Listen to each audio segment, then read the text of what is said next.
نحمده ونصلي ونسلم على رسوله النبي الأمين المكين الحنين الكريم الرؤوف الرحيم. أما بعد فأعوذ بالله من الشيطان الرجيم. بسم الله الرحمن الرحيم.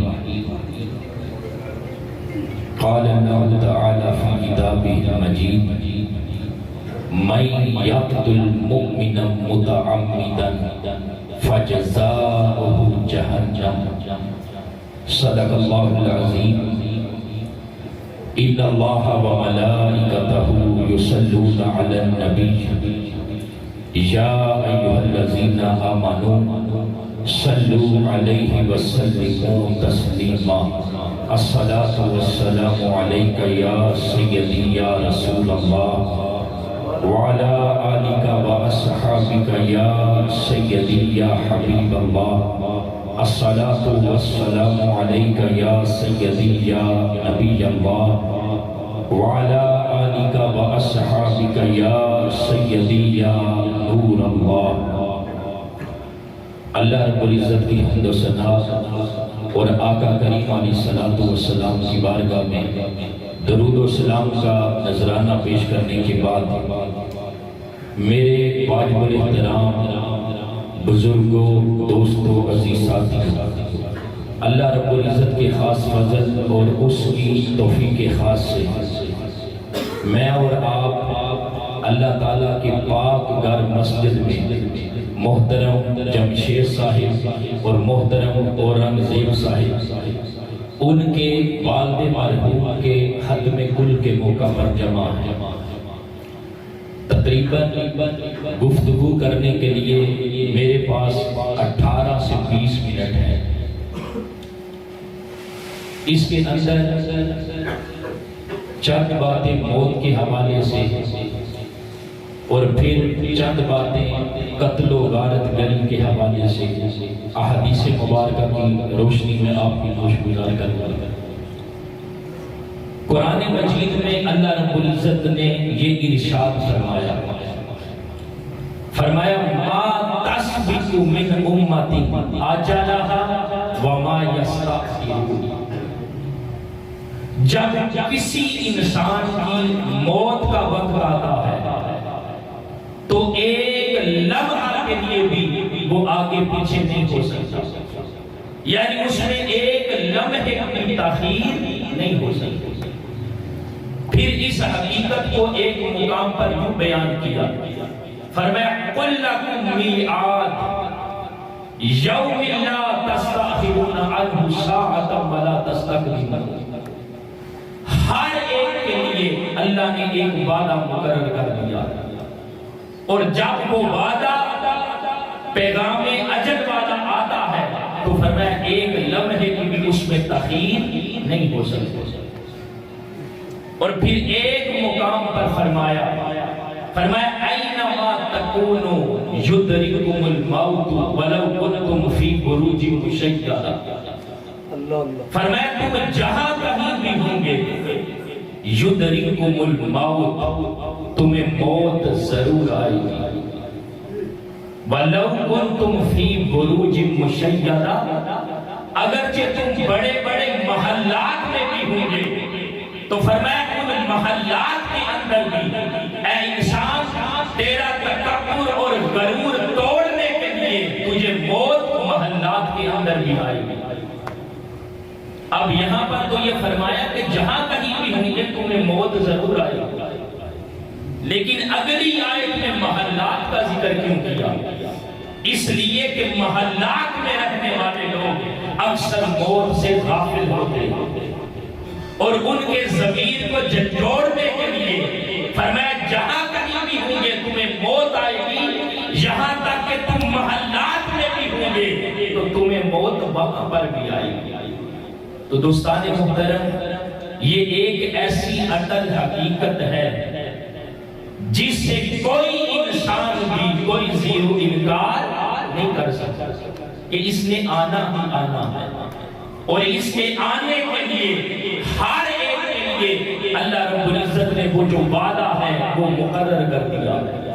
اور جب وہ وعدہ آئے گا تو اس کے اندر ایک لمحے کی بھی تاخیر نہیں ہو سکتی۔ اب موت جب انسان معاشرے کے اندر دیکھتا ہے تو موت دیکھنے کس طرح آتی ہے؟ اب اورنگزیب صاحب کے والد مرحوم ان کو موت اچانک آئی، ان کو موت اچانک آئی ہے نا، کہ اچانک کسی نے مارا ہے ان کی اوپر بات کرنا۔ تو یہ جو اچانک کا لفظ ہے، یہ جو حادثاتی موت ہے، اس موت کے اندر بھی ہمارے لیے بہت بڑا پیغام ہے کہ اے انسان، ضروری نہیں کہ انسان ضرور بیمار ہوگا، وہ موت والے آثار اور علامتیں ظاہر ہوں گی تو تب تجھے موت آئے گی نا۔ فرمایا جس طرح تیری موت لکھ دی گئی ہے، جس طرح اللہ رب العزت نے وعدہ لکھ دیا ہے، جب وہ آئے گا جس جگہ پر لکھا گیا ہے، جس طرح سے آنی ہے وہ آتے رہے۔ تو انسان کے لیے کیا حکم ہے کہ اے انسان، تو ہر وقت جو موت ہے اس کے لیے خود کو تیار رکھ، اس لیے کہ نہ چاہتے ہوئے بھی تو نے اس دنیا کی زندگی کو چھوڑنا۔ تو چاہے گا کہ ابھی موت نہ آئے، تو چاہے گا کہ میں اپنی زندگی دیکھ لوں، تو چاہے گا کہ میں اپنی زندگی کی بہار سے مزے لطف اٹھا لوں، میں نہ۔ موت کے لیے جو اللہ نے وعدہ مقرر کر دیا ہے، اور بندہ زندگی کے جس سٹیج پر بھی ہوگا، زندگی کے جس مرحلے پر بھی ہوگا، اگر بچپن میں لکھی گئی ہے تو بچپن میں موت آئے گی، جوانی کی لکھی گئی ہے جوانی میں آئے گی، لڑکپن کی لکھی گئی ہے لڑکپن میں آئے گی، ادیر عمر کی لکھی گئی ہے ادیر عمر میں آئے گی، بڑھاپے میں لکھی گئی ہے بڑھاپے میں آئے گی۔ تو پھر انسان کو کیا کرے؟ تو زندگی کے جس سٹیج پر بھی ہے نا، تو بس اپنی موت کو یاد رکھ کہ زندگی کے کسی مرحلے پر بھی تجھے موت آ سکتی ہے، اور پھر حادثاتی موت بھی واقع ہوتی ہے، اچانک بندے کو پتہ بھی نہیں ہوتا۔ دیکھیں نا، اچانک کے کئی رنگ ہیں، یہ حادثاتی موت کے کئی رنگ ہیں۔ ایک رنگ تو اس کا یہ ہے کہ بندہ قتل کرتا ہے، بندہ اچانک ختم ہو جاتا ہے، روح نکل جاتی ہے، اچانک بندہ گھر سے نکلتا ہے اپنے کام کاج کے سلسلے میں، اچانک اس کا ایکسیڈنٹ ہوتا ہے، روح کف سے کسی سے پرواز کر جاتی ہے۔ بھائی گھر میں بیٹھا ہے، بہن سے کہتا ہے پانی کا گلاس لا، ابھی بہن پانی کا گلاس لے کے نہیں آتی کہ بھائی کی جو روح ہے وہ کف سے کسی سے پرواز کر جاتی ہے۔ بندہ تندرست گھر سے نکلتا ہے، گلی میں نکلتا ہے، اچانک ہارٹ فیلئر ہوتا ہے، اس کی روح پرواز کر جاتی ہے۔ یہ جو اچانک موت کی شکلیں ہیں، یہ آئے روز ہماری آنکھوں کے سامنے ظلمہ ہو رہی ہے۔ اچانک لوگ دنیا کو چھوڑ رہے ہیں، اور اس دور کے اندر تو حادثاتی اور اچانک اموات کے بے شمار مواقع ہیں، آئے روز اچانک اموات ہو رہی ہے۔ تو ہم نے کیا دیکھا؟ کیا اچانک انہیں موت آنی تھی؟ کیا انہوں نے اچانک دنیا سے جانا تھا؟ یا ہم میں سے بھی کسی کو اچانک موت آ سکتی ہے؟ بندہ گھر سے نکلتا ہے، اس کی بائک کو کوئی روکتا ہے چوری کرنے کے لیے، اس کے پاس سے نکلتا کوئی نہیں، وہ چور کیا کرتا ہے؟ اس کو فائر مارتا ہے، جان نکال دیتا ہے، اس کی جان نکل جاتی ہے۔ وہ گھر سے مرنے کے لیے نہیں نکلا تھا، لیکن اچانک اس کے ساتھ حادثاتی اور اس کی موت واقع ہوئی۔ تو دوستان محترم، اچانک موت ہمیں بھی آ سکتی ہے، حادثاتی موت کا شکار ہم بھی ہو سکتے ہیں۔ دیکھتے نہیں کتنا سکیورٹی اسکواڈ ہوتا ہے، کتنا پروٹوکول ہوتا ہے، اتنے پروٹوکول کے باوجود، سکیورٹی اسکواڈ کے باوجود، پھر بھی انسان کے اوپر فائر لگتا ہے، اس کی موت واقع ہو جاتی ہے۔ تو اچانک یہ جو موت ہے، یہ کسی کے بارے میں کچھ نہیں دیکھتی، جو کچھ لکھا گیا ہے اے انسان اس کے اندر ایک لمحے کی بھی تاخیر نہیں ہوگی، بس تو موت کے لیے ہر وقت تیار ہے کہ کسی وقت بھی اس دنیا سے جانے کے لیے تیرے لیے پیغام اجل آ سکتا ہے۔ دیکھیں نا، انسان دنیا میں آیا اپنی مرضی سے نہیں۔ کوئی ہے ایسا انسان جو کہے میں دنیا میں اپنی مرضی سے آیا ہوں؟ کوئی بھی دنیا میں اپنی مرضی سے نہیں آیا۔ اور جب انسان دنیا سے جاتا ہے، کیا وہ اپنی مرضی سے جاتا ہے؟ نہ انسان دنیا سے اپنی مرضی سے آ سکتا ہے اور نہ انسان دنیا سے اپنی مرضی سے جا سکتا ہے۔ تو پھر پیدائش سے لے کر موت تک جو زندگی ہے، اے انسان تم اس زندگی کو پھر اپنی مرضی سے نہ گزار۔ جب تو آیا مرضی سے نہیں، جب تو جائے گا مرضی سے نہیں، تو پھر یہ جو زندگی جیسی اللہ نے سب سے بڑی نعمت عطا کی ہے، اس کو پھر اپنی مرضی سے نہ گزار بلکہ رب کی مرضی سے گزار۔ اپنی مرضی سے نہ گزار، من چاہی زندگی نہ گزار بلکہ رب چاہی زندگی گزار۔ اور جو بندہ رب چاہی زندگی گزارتا ہے، اللہ اور اس کے رسول کے حکم کے مطابق زندگی گزارتا ہے، وہ پرامن زندگی گزارتا ہے اور وہ معاشرے کا ایک پرامن شہری اور فرد بن کر زندگی گزارتا ہے۔ اور جہاں تک بات ہے قتل و غارت گری کی، دین اسلام میں اگر دین اسلام کی تعلیمات کا مطالعہ کیا جائے، دین اسلام کی اور شریعت اسلامی کی روح سے انسان کا جو قتل ہے وہ ناجائز اور حرام ہے۔ کوئی مسلمان کسی دوسرے مسلمان کو ناحق قتل نہیں کر سکتا۔ قرآن مجید میں فرمایا وَمَن يَقْتُلْ مُؤْمِنًا مُتَعَمِّدًا فَجَزَاؤُهُ جَهَنَّمُ، فرمایا جو کسی کو جان بوجھ کر متعمدًا عمدن جان بوجھ کر ارادے کے ساتھ کسی مسلمان کو قتل کرتا ہے، فرمایا جان میں اس کی جو سزا ہے وہ جہنم ہے۔ جو کسی مسلمان کو قتل کرتا ہے، فرمایا اس کی سزا جہنم ہے اور وہ اس میں ہمیشہ رہے گا، اور اللہ تعالیٰ اس سے غضبناک ہے، والا آنا اور اس پر اللہ کی لعنت ہے۔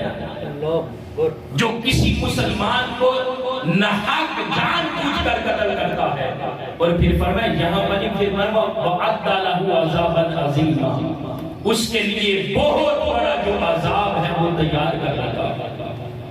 یہ قرآن مجید کی آیت میں نے آپ کے سامنے تلاوت کی ہے۔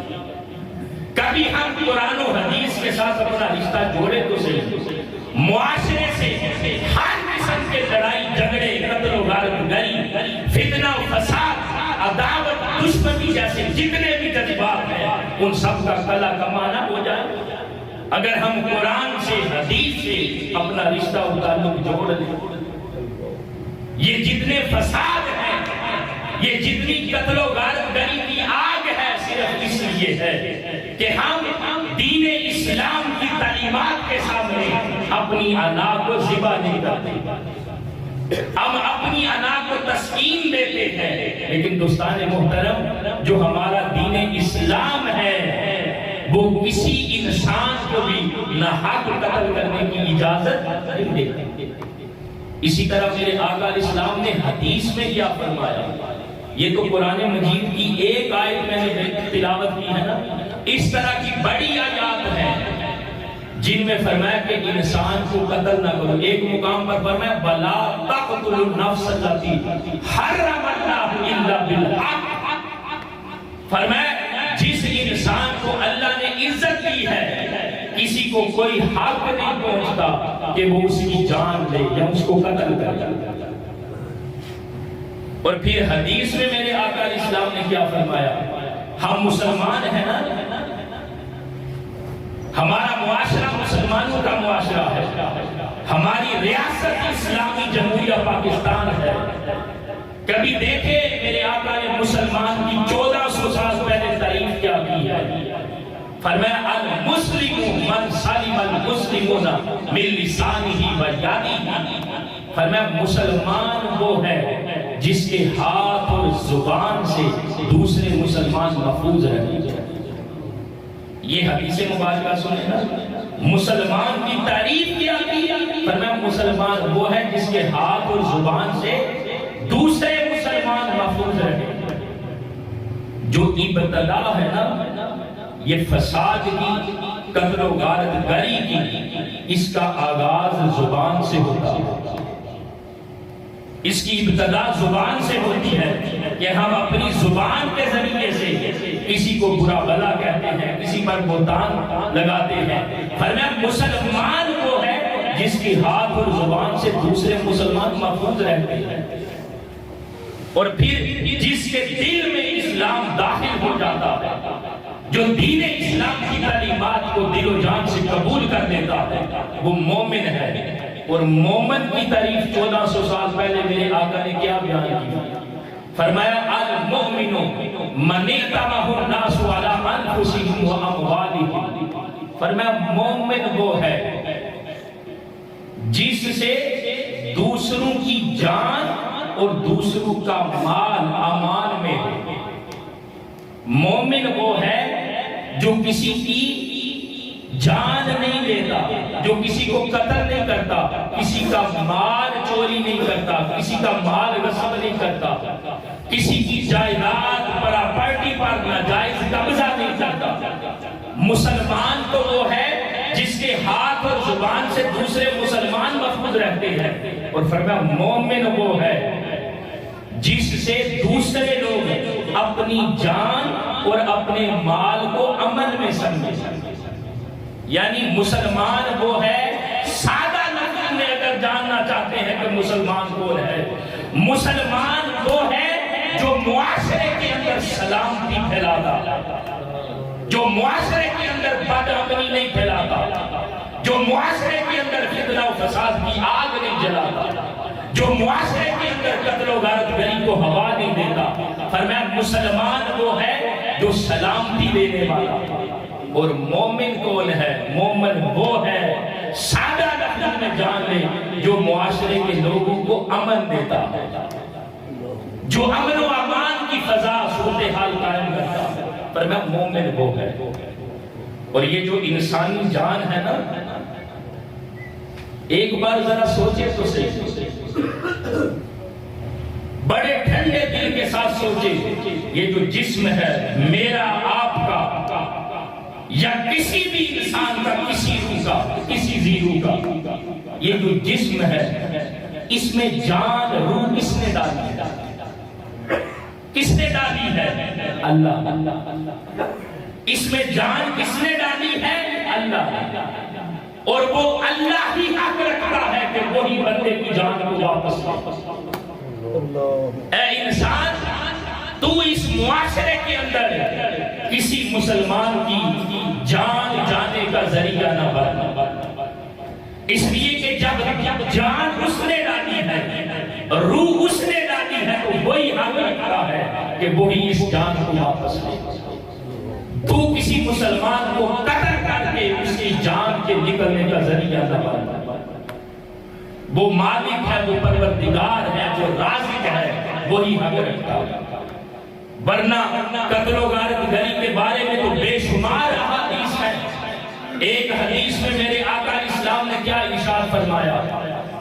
فرمایا اگر زمین و آسمان کے سارے لوگ کسی مسلمان کو قتل کرنے میں جمع ہو جائیں، زمین و آسمان کے سارے لوگ کسی مسلمان کو قتل کرنے میں جمع ہو جائیں، تو میرے آقا نے فرمایا قیامت کے دن اللہ تعالیٰ ان سب کو اوندے منہ جہنم میں ڈال دے گا۔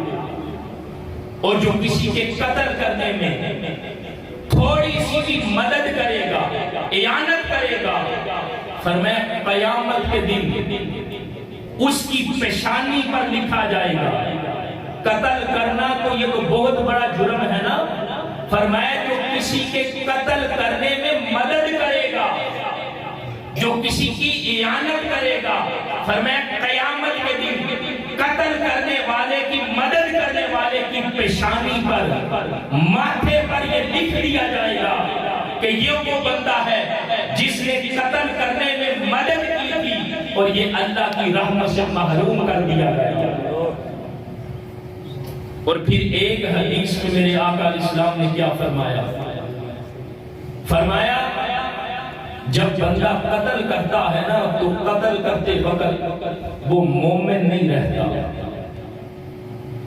جو سب سے بڑا گناہ ہے نا وہ شرک ہے، اور شرک کے بعد سب سے جو بڑا گناہ ہے وہ قتل ہے۔ اور پھر فرمایا قیامت کے دن اللہ رب العزت چاہے تو سب کے گناہ معاف کر دے۔ کسی نے بڑے بڑے گناہ کیے ہیں، فرمایا اللہ چاہے تو قیامت کے دن معاف فرما دے، لیکن وہ بندہ جس نے شرک کیا ہوگا یا کسی انسانی جان کو ناحق قتل کیا ہوگا، فرمایا اس کے علاوہ اللہ جس کو چاہے گا معاف فرما دے گا۔ تو دوستان محترم، جس دین اسلام کو ہم مانتے ہیں، ہم مسلمان ہیں، ہمارا معاشرہ مسلمانوں کا معاشرہ ہے، تو ہمیں یہ چاہیے، ہمارا تو فرض منصبی بنتا ہے، ہمارا منصب ہمیں یہ تعلیم دیتا ہے کہ ہم نے معاشرے کے اندر جو قتل و غارت گری کی ہوا چلتی ہے، ہم نے اس کو روکنے کا سبب اور ذریعہ بننا۔ پہلے تھوڑی آگ لگی ہوئی ہے، پہلے تھوڑی مسلمانوں کو بین الاقوامی سطح پر فلسطین میں کس قدر مار پڑ رہی ہے، معصوم لوگوں کی جانوں کا ضیاع ہو رہا، معصوم مسلمانوں کی نسل کشی کی جا رہی ہے۔ تو دوستان محترم، جس معاشرے میں رہیں ایک مسلمان بن کے رہیں، اور مسلمان وہ ہے جو سلام کی پھیلاتا ہے، مومن بن کے رہیں، مومن وہ ہے جو لوگوں کو امن دیتا ہے۔ جہاں تک ہو سکے دوستان محترم، ہم دین اسلام کی جو تعلیمات ہیں اس کو اپنائیں۔ ہم یہ نہ دیکھیں کہ اگر یہ ہو گیا تو لوگ کیا کہیں گے، برادری کیا کہے گی، میرے محلے کے لوگ مجھے تانے دیں گے، میرے دوست احباب حلقہ احباب مجھے کیا کہے گا۔ دوستان محترم، رہنمائی لوگوں سے، برادریوں سے نہ لیں، یہ لوگ تو بجھی ہوئی آگ کو پھر جلانے کا سبب بنتے ہیں۔ آپ برادری کو، لوگوں کو نہ دیکھیں، آپ اللہ اور اس کے رسول کی تعلیمات کو دیکھیں کہ دین اسلام ہماری کیا رہنمائی کرتا ہے۔ اللہ رب العزت کی بارگاہ میں دعا ہے کہ اللہ تعالی ہم سب کو سمجھ کی اور عمل کی توفیق عطا فرمائے، اور اللہ رب العزت ہم کو ہر قسم کے گناہوں سے محفوظ فرمائے۔ وما علینا الا البلاغ المبین۔